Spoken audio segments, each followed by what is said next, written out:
Turkey Trot 2012. Oh yeah! Hey guys, LJ here. As you may or may not know, I ran the Turkey Trot this year. You probably did already know that if you follow my videos regularly. But yeah, this Thanksgiving I ran in a local 5K called the Turkey Trot. It basically runs through the city streets of the town I live in, York, PA, and it's a flat and fast course. They decided this year to change the course up a little bit, change the route. Previously, last year, and the year before, the finish line was the exact same point as the start. You started and you finished at the same line. This year, they decided to put the start on one block, and then a couple blocks down across, they put the finish. I don't know why they did that, but it was an interesting setup. Yeah, I probably should have filmed this as I got home from the actual Turkey Trot on Thanksgiving. I'm sorry. I just decided right now to film this video. Now, personally, looking at last year's 5K course and this year's 5K course, I actually preferred this year's course setup more, the route, because, well, first of all, the finish was on a downhill. Okay, who doesn't like that? That severely drops your time, especially when it's like the final 100 meters downhill. That's awesome. Heck, it might have been a little more than 100 meters. It was probably around 200 meters. But anyway, the course was awesome. I have had very pleasant, fun-filled experiences with this Turkey Trot race in previous years. So I went to this race very optimistic, and I had a goal in mind. Now, I first started running in my local Turkey Trot here in York.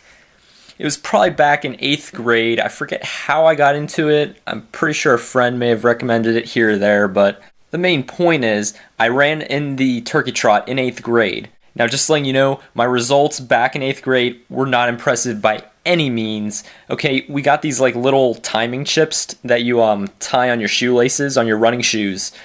And then when you like step across the mat, it starts timing. When you cross the finish, it stops timing. Well, you see, for some reason, they gave all these people these timing chips that year. I'm pretty sure it was, 2008. The timing chips didn't work.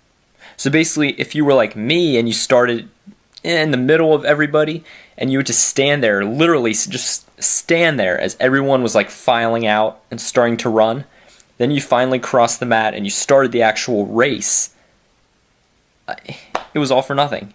The time you spent standing there waiting for people to move, that was tallied onto your overall time.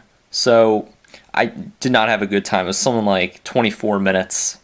Then in 9th grade, I ran the Turkey Trot again. This time I started towards the front of the pack just in case the chips didn't work this time. You can't be too wary. But anyways, yeah, I started at the front. The chips actually did work this time, and I set a new PR. I broke 20 minutes. It was a huge accomplishment back as a freshman, and I ran the 5K in, I think it was around 19 minutes and 45 seconds, so impressive. In 10th grade, I returned to the Turkey Trot, though I was just coming off a pretty serious injury. I had bursitis in my hip, and I was suffering through that all through cross country. I was just coming off of the bursitis. I did feel a little bit looser. Like, at least, hell, I could run without limping. That was a good start. So, I did further improve my 5K time at the Turkey Trot. Not by much, not much over my 9th grade time, but yeah. Last year in 10th grade, I ended up running a 19:41.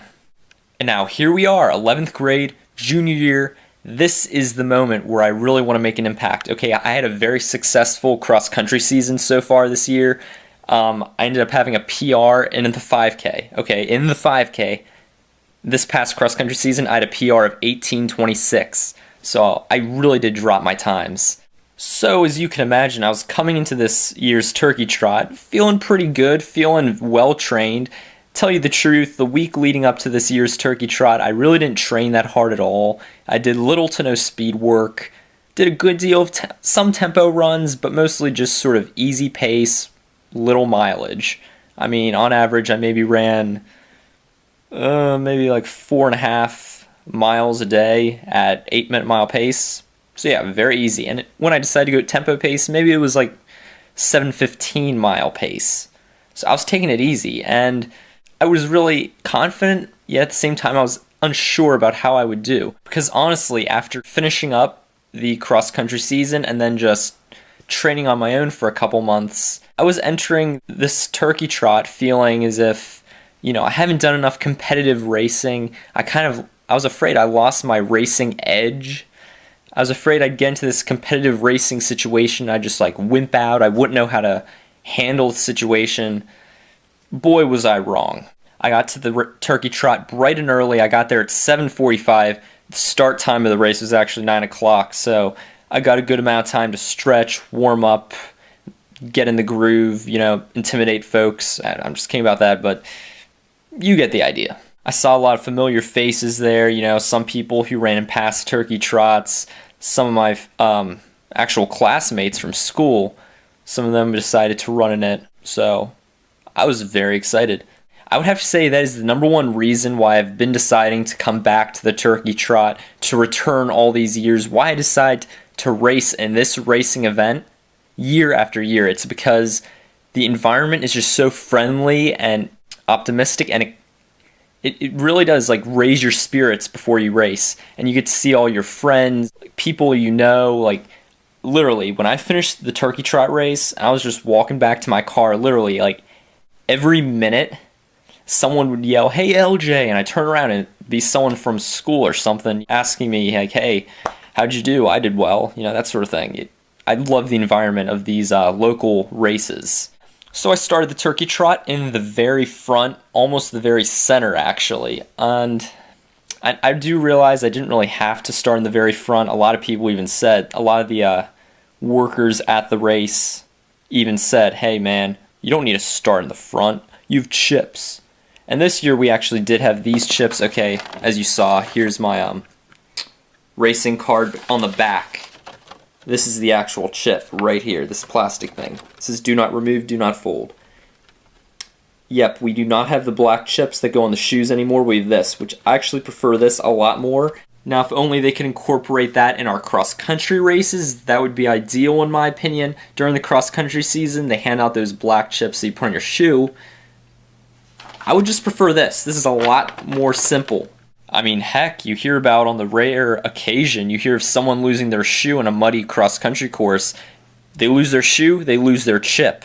That's very unfortunate. You got to go back, pick up your shoe. I've heard of people finishing the race, one shoe on, they're carrying the shoe with their chip in the other hand.